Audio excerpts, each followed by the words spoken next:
Les nanotubes de carbone entrent dans l'histoire avec Sumio Iijima en 1991. Spécialiste de la microscopie électronique, c'est un peu par hasard qu'il a observé de nouvelles formes tubulaires obtenues à partir d'un résidu de synthèse de fullerène. Les fullerènes sont les molécules vedettes du moment. Ce sont de nouvelles formes cristallines du carbone, ayant l'aspect de cages plus ou moins sphériques. Les trois chimistes qui les ont découvertes en 1985 les ont nommées Buckminster Fullerene, pour la ressemblance frappante qu'elles avaient avec les œuvres de l'architecte. La molécule la plus petite est formée de 60 atomes de carbone, une forme bien connue. On sait aujourd'hui que les fullerènes sont présents dans les flammes, les suies, les minerais de shinguite de Sibérie ou encore les cratères de météorites datant de près de 2 milliards d'années. Jusqu'à la découverte des fullerènes, on ne connaissait que deux formes principales parfaitement structurées du carbone pur, le graphite et le diamant.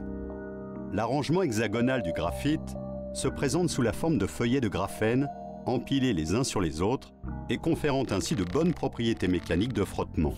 Du reste, graphite vient du grec graphein, écrire.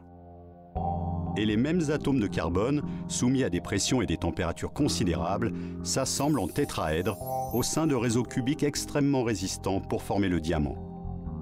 Contraste de forme, contraste de propriétés.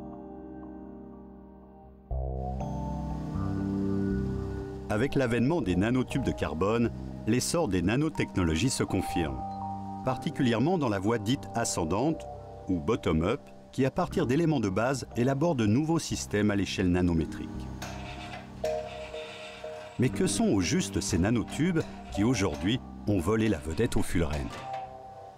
Qu'est-ce que c'est qu'un nanotube? Là, je dirais que la filiation avec le graphite est encore plus évidente que quand on considère le fullerène, puisque là, on prend carrément un plan d'hexagone de graphite, qu'on appelle le graphène, qu'on enroule sur lui-même pour former un cylindre. C'est un objet qui a des diamètres de l'ordre du nanomètre, hein, c'est typiquement l'ordre de grandeur, pour des longueurs qui peuvent dépasser le centimètre. Suivant la façon dont est enroulé le plan de graphène, on obtient trois types de nanotubes.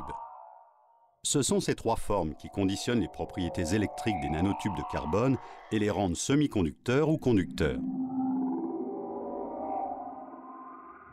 Ces structures sont fermées aux extrémités par des pentagones, identiques à ceux que l'on trouve dans les fullerènes.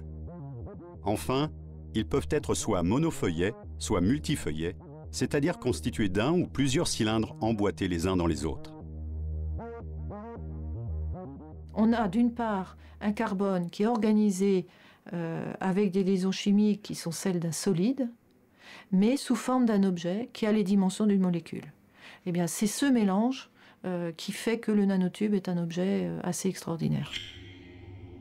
En effet, ces nanotubes combinent d'étonnantes propriétés électriques et mécaniques qui en font des objets d'étude privilégiés dans les laboratoires.